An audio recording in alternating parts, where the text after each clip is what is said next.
Good morning students. इससे पहले वाली क्लास में बड़ा अपन ने बायोमेटलिज्म के बारे में डिस्कशन किया था कि इसके अंदर मोनोमेटलिज्म के बाद में अपने बायोमेटलिज्म यानी जब देश के अंदर एक के टाइम पर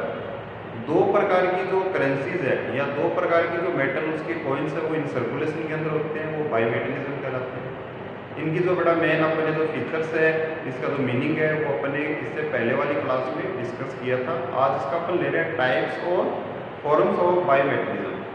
यानी जो द्विधातुमान है, यानी जब एक ही देश के अंदर दो प्रकार की करेंसीज इन सर्कुलेशन के अंदर होती है या दो प्रकार की करेंसी के कॉइन्स है वो इन सर्कुलेशन के अंदर होते हैं, तो वो उसकी फॉर्म्स उसके कितने टाइप्स हो सकते हैं। नॉर्मली बड़ा इसके 3 टाइप्स अपन ने लिए इसके अंदर। पहला दे रखा है इसके अंदर प्योर बायोमेटलिज्म। प्योर बायोमेटलिज्म का मतलब बड़ा इसको अपन बोल सकते हैं हिंदी के अंदर शुद्ध द्विधातुमान, यानी जब किसी भी इकोनॉमी के अंदर, किसी भी अर्थशास्त्र के अर्थव्यवस्था के अंदर यदि जो है ना दो प्रकार की जो मेटल है उसके जो कॉइन्स इन सर्कुलेशन के अंदर होते हैं, वो जो मेटल बड़ा अपने आप में 100% प्योर होती है, उसके अंदर किसी भी प्रकार का मिक्सचर है वो नहीं किया जाता है, तो वो क्या कहलाता है अपना प्योर बायोमेटलिज्म कहलाता है। इससे पहले अपने जितनी भी उसकी जो बायोमेटलिज्म की कैरेक्टरिस्टिक्स पड़ी थी वो बड़ा प्योर मेटलिज्म की ही थी। यानी प्योर मेटलिज्म के बारे में अगर अपन बताएं कि शुद्ध इसके अंदर बड़ा द्विधातुमान के बारे में बताया कि देश के अंदर जब जो सर्कुलेशन के अंदर जो मेटल होती है यानी सोने और चांदी के जो सिक्के होते हैं वो अपने आप में प्योर होते हैं, उसके अंदर किसी भी प्रकार का जो मिक्स है वो नहीं किया जाता है, किसी प्रकार की मिलावट नहीं की जाती है, वो क्या कहलाता है प्योर बायोमेटलिज्म कहलाता है इसके अंदर। सेकेंड पॉइंट दे रखे बड़ा इसके अंदर लिंपिंग बायोमेटलिज्म। लिंपिंग बायोमेटलिज्म का मतलब हो गया कि इसके अंदर दो प्रकार की जो मेटल है उसके कॉइन्स है वो इन सर्कुलेशन के अंदर होते हैं। अब उसमें से कोई भी एक मेटल बड़ा मार्केट के अंदर सस्ती होगी और जब वो सस्ती होगी उसकी प्राइस कम होगी तो उस कंडीशन के अंदर उसकी जो मिंटिंग है उसके ऊपर रिस्ट्रिक्शंस लगा दिया जाता है, उसके ऊपर रोक लगा दी जाती है, क्योंकि जो कंट्री है जो इकोनॉमी है उसके अंदर जो प्राइस लेवल है उसको मेंटेन करने के लिए,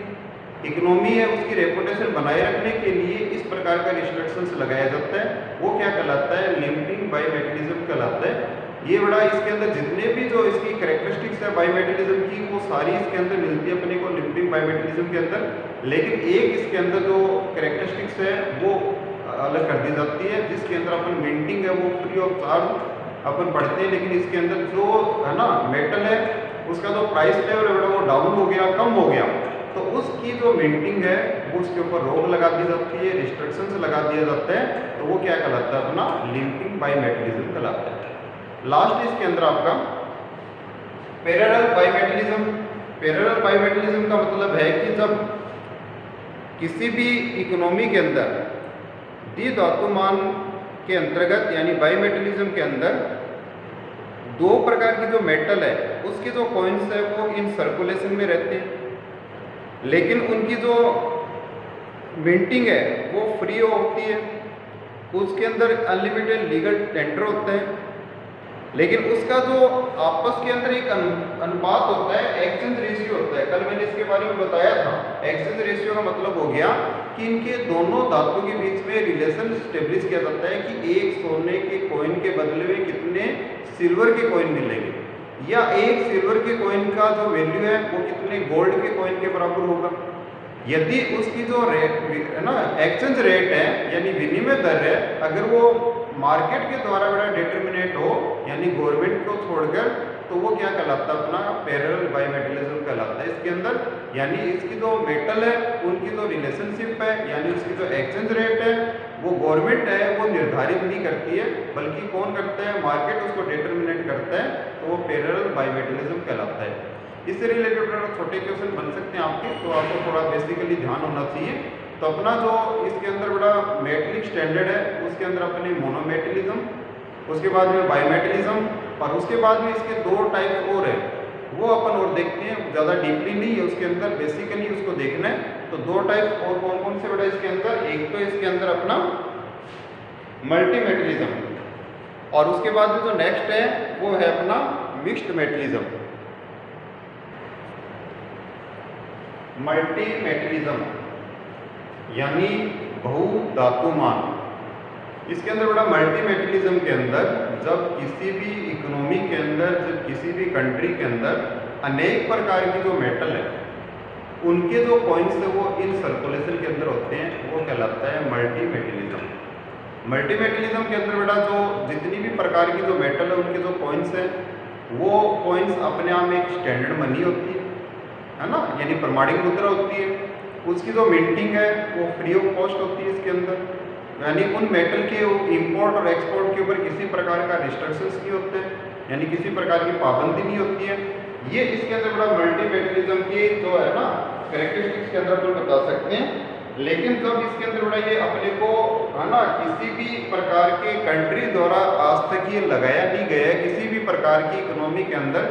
मल्टीमेटलिज्म का देखने को नहीं मिलता है, यानी मल्टीमेटलिज्म आज तक कभी भी किसी भी कंट्री ने अडॉप्ट नहीं किया। इसका रीज़न है कि जब अपन बायोमेटलिज्म अगर बड़ा अडॉप्ट करते हैं तो उसके अंदर काफ़ी प्रॉब्लम आती है एक्सचेंज रेट से रिलेटेड। इस टाइम के अंदर कितने ना सिल्वर के कितने गोल्ड के कॉइन्स वो सर्कुलेशन के अंदर होने चाहिए, ज़्यादा हो जाएंगे तो उस कंडीशन बड़ा इन्फ्लेशन, और अगर कम हो गए तो डिफ्लेशन की कंडीशन हो जाती है। और मल्टी मेटलिज्म यानी जब काफ़ी धातु यानी अलग अलग प्रकार के मेटल के सिक्के इन सर्कुलेशन में होते हैं तो वो एक प्रकार से थ्योरेटिकल तो बढ़िया लगता है, लेकिन प्रैक्टिकली रूप से उसको अडॉप्ट करना थोड़ा सा एक प्रॉब्लम क्रिएट करता है। इसलिए खाली एक थ्योरेटिकल पार्ट है, बाकी प्रैक्टिकल में आज तक किसी भी कंट्री ने किसी भी इकोनॉमी ने इसको अडॉप्ट नहीं किया इसके अंदर। नेक्स्ट वर्ड है इसके अंदर मिक्स्ड मेटलिज्म। मिक्स्ड मेटलिज्म के अंदर मतलब मिश्रित धातुमान। मिश्रित धातुमान में अपन बता सकते हैं कि जब किसी भी इकोनॉमी के अंदर किसी भी कंट्री के अंदर जो कॉइन्स इन सर्कुलेशन के अंदर होते हैं, जो करेंसी इन सर्कुलेशन के अंदर होती है, जो मनी इन सर्कुलेशन के अंदर होती है, उस मनी के अंदर बड़ा मिक्सचर होता है। यानी जैसे गोल्ड और सिल्वर यानी उनका एक दोनों का एक परसेंटेज फिक्स कर कर उसके द्वारा जो कॉइन्स है वो इन सर्कुलेशन के अंदर लेकर आ गए तो वो क्या कहलाता है, मिक्स्ड मेटलिज्म कहलाता है। यानी उसके अंदर दो या दो से अधिक प्रकार की जो मेटल है उसका जो है ना एक निश्चित रेशियो, एक फिक्स रेशियो होता है, उसके अकॉर्डिंग उसके अंदर उसको मिक्स किया जाता है। फिर उसके बाद में जो कॉइन्स वगैरह है उसकी मेंटेन करके जो करेंसी है वो इन सर्कुलेशन के अंदर लाई जाती है। लेकिन ये जो मेथड है ये भी बड़ा एक प्रकार से थ्योरेटिकली है, प्रैक्टिकली रूप से इसको भी ज़्यादा बढ़िया नहीं माना गया है, यानी इसको ज़्यादा अडॉप्ट नहीं किया गया। तो ये बड़ा अपने जो मोनो इसके अंदर मेटलिक जो स्टैंडर्ड है, मेटलिक स्टैंडर्ड के अंदर 4 टाइप्स इसके अंदर मोनोमेटलिज्म है ना, बायोमेटलिज्म, और उसके बाद में मल्टीमेटलिज्म, और उसके बाद में मिक्स मेटलिज्म। ये अपने को इसके जो टॉपिक है वो यहाँ तक इसको रखना है, बेसिकली तैयार करना है, क्योंकि अपनी जो ये यूनिट है वो काफ़ी बड़ा इसके अंदर पॉइंट है, इंपॉर्टेंट पॉइंट और भी बहुत सारे हैं वो दे रखे हैं, इसलिए इनका ज़्यादा इंपॉर्टेंस नहीं है। लेकिन बेसिकली अपनी नॉलेज के लिए इतना तो कम से कम इसके अंदर अपने को करना ही चाहिए। एग्ज़ाम के अंदर कई बार छोटे क्वेश्चन इनमें से पुट कर लिए जाते हैं, पूछ लिए जाते हैं, तो अपन उसको आराम से बता सकें। उसके बाद बड़ा इसके अंदर एक पॉइंट ले रहा हूँ इसके अंदर, वो थोड़ा सा ध्यान से देखना इसके अंदर, जिसको बोलते हैं ग्रेसम का नियम। कई बार बड़ा एग्जाम के अंदर छोटा क्वेश्चन पूछ लिया जाता है कि ग्रेसम के नियम से आप क्या समझते हैं, what do you mean by Gresham, law of Gresham, यानी ग्रेसम का नियम किसे कहते हैं, ग्रेसम के नियम से आप क्या समझते हैं। यह बड़ा इसकी जगह एक ये कोटेशन दे देगा, bad money drives good money out of circulation, यानी जो बुरी मुद्रा है ना, इंफीरियर जो इसके अंदर बड़ा मनी है, मुद्रा है, वो गुड मनी अच्छी मुद्रा को चलन से बाहर कर देती है। तो ये बड़ा क्या कोटेशन है इसके बारे में अपन पढ़ेंगे। ये जब एलिजाबेथ प्रथम यानी जो ब्रिटेन की महारानी थी, उन्होंने जब अपना रिजिम संभाला, प्रशासन संभाला, तो उस समय इकोनॉमी के अंदर बड़ा काफ़ी इंफीरियर जो पॉइंट्स है वो इन सर्कुलेशन के अंदर थे। तो उन्होंने अपने जो फाइनेंशियल एडवाइज़र है सर टॉमस ग्रेसम, उनको अपने पास बुलाया और उससे कहा कि जितने भी ये इंफीरियर जो मनी इन सर्कुलेशन के अंदर है इसको आउट ऑफ सर्कुलेशन किया जाए और उसकी जगह जो गुड मनी है उसको सर्कुलेशन के अंदर लाया जाए। तो उन्होंने क्या किया, जितनी भी जो करेंसी थी उन करेंसी को हटाने के लिए उसकी जगह मार्केट के अंदर गुड मनी यानी अच्छी क्वालिटी के जो कॉइन्स है वो सर्कुलेशन के अंदर मार्केट के अंदर लाए गए। मार्केट के अंदर जब नए कॉइन्स बेटा आ गए, उसके चलन के कुछ टाइम बाद, उनके सर्कुलेशन के कुछ बार टाइम, जब उन्होंने देखा कि मार्केट के अंदर जो नए कॉइन्स है, नई जो मुद्रा है वो चलाई गई थी, वो तो है नहीं, बल्कि जो इंफीरियर कॉइन जो पहले थे वही इन सर्कुलेशन के अंदर है। तो उन्होंने अपने जो फाइनेंशियल एडवाइजर है उनको अपने पास बुलाया। उन्होंने कहा कि ये क्या रीज़न है, क्या कारण है कि हमने इसके अंदर जो इंफीरियर जो करेंसी है, मनी है, उनको हटाने के लिए गुड मनी इन सर्कुलेशन में लेके आए, लेकिन उसके बावजूद है ना, जो अपने इन सर्कुलेशन के अंदर है वो बैड मनी तो सर्कुलेशन के अंदर है, लेकिन जो गुड मनी है वो आउट ऑफ सर्कुलेशन हो गई। तो उन्होंने उनका एनालिसिस किया, तो एनालिसिस करके बताया कि जो बैड मनी है वो गुड मनी को आउट ऑफ सर्कुलेशन कर देती है, यानी चलन के बाहर कर देती है। इसका कुछ कारण था कि देखिए बेटा, आज आपके ऊपर भी अपने ऊपर भी लगाकर देखें कि यदि मान लीजिए कोई भी, मान लीजिए रिजर्व बैंक है, कोई नई प्रकार की मुद्रा निकालता है, जैसे 100 रुपए का एक नया नोट बड़ा इश्यू किया, तो वो मार्केट के अंदर जैसे आएगा तो सबसे पहले अपन उस नोट को अपने पास रखने की कोशिश करते हैं कि देखिए नई करेंसी आई है, वो अपने पास रखें, और अपने पास कोई पुराना अगर कोई नोट है उसको निकाल कर अपन बाहर कर देते हैं। तो वही बात उस समय थी कि उसके अंदर जो कॉइन्स वगैरह वो मेटलिक थे मैडम, और मेटलिक कॉइन होने के कारण उनकी इंटरनल वैल्यू और जो फेस वैल्यू वो इक्वल थी। लेकिन जो पुरानी इंफीरियर जो इसके अंदर मेटल के जो कॉइन्स थे वो सर्कुलेशन के अंदर, तो वो चलते चलते बड़ा घिसने के कारण उनकी जो इंटरनल वैल्यू है वो काफ़ी कम हो गई थी। तो लोगों ने क्या किया कि उसकी जो नए जो सिक्के इन सर्कुलेशन के अंदर आए, नई जो करेंसी सर्कुलेशन के अंदर आई, उनको तो स्टोर करके रख लिया, अपने पास रख लिया, और जो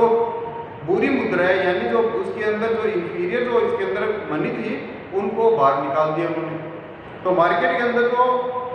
करेंसी है वो गुड मनी तो बड़ा गायब हो गई, और जो बैड मनी है वो इन सर्कुलेशन के अंदर आ गई। तो ये बड़ा ग्रेसम का नियम है। ग्रेसम के नियम के अंदर अपने को क्वेश्चन में पूछा जाए तो अपन बता सकते हैं कि ग्रेसम का नियम यही है कि जब इसके अंदर जो बैड मनी है वो drives good money out of circulation, यानी जो बुरी मुद्रा है अच्छी मुद्रा को चलन के बाहर कर देती है, तो उसे अपन क्या कहते हैं, ग्रेसम का नियम कहते हैं। इस नियम का जो प्रतिपादन है एलिजाबेथ प्रथम के financial adviser sir Thomas Gresham द्वारा किया गया। उन्होंने बताया कि इसके अंदर जो बैड मनी है, यानी खराब सिक्के हैं, वो गुड कॉइन्स को आउट ऑफ सर्कुलेशन कर देते हैं, इसलिए ये नियम है वो ग्रेसम के नाम से जाना जाता है। तो जब उन्होंने बेटा सर्कुलेशन के अंदर गुड मनी लेके आए, तो उसके अंदर लोगों ने क्या किया, इंफीरियर और कटी फटी जो मुद्रा थी उनको तो सर्कुलेशन के अंदर लेके आ गए, यानी बाहर निकाल दिया, छोड़ दिया उसको, और जो गुड मनी थी उनको स्टोर के रूम में अपने पास रख लिया। तो ये ग्रेसम का नियम है। ग्रेसम के नियम के अंदर ज़्यादा डीपली नहीं है, बड़ा छोटा सा ही है, तो इसके बारे में कई बार पूछ लिया जाता है, तो आप उसको बता सकते हो। तो ये बड़ा अपना मेटलिक जो स्टैंडर्ड है उसका पॉइंट कंप्लीट है। अपन जो नेक्स्ट क्लास है